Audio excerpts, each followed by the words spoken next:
Chevireddy gunmen మదన్‌కి సంబంధించినటువంటి అంశం కీలక మలుపులు తిరుగుతోంది.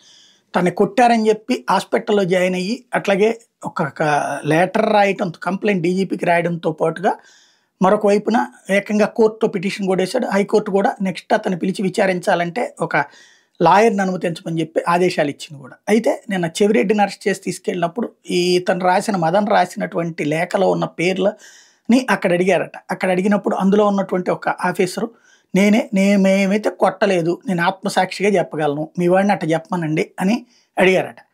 అది ఒక కాన్సెప్ట్. అప్పుడు చెవిరెడ్డి సరే చూశారు, ఏదో కన్నెర్ర చేసి చూశారు, ఇట్లాంటిదే జోసి రాసుకొచ్చింది కానీ అడిగారు అన్నట్టుంది. అది ఒక ఎత్తు అయితే ఇప్పుడు ఆకే రవికృష్ణని దాని మీద విచారణ అధికారిగా వేశారు. ఎందుకని ఇప్పుడు దీంట్లో ఏం జరిగింది అన్నటువంటి. ఇందులోనే జ్యోతి కొంచెం అత్యుత్సాహం ప్రదర్శించేసి కుట్ర దీంట్లో ఉంది అన్నటువంటి దాని మీద విచారణ కన్నా రాసింది. ఆల్రెడీ కుట్ర అని చెప్పి రాసేస్తే అప్పుడు విచారణాధికారి కంటే అది కుట్రని రాసివ్వడానికే.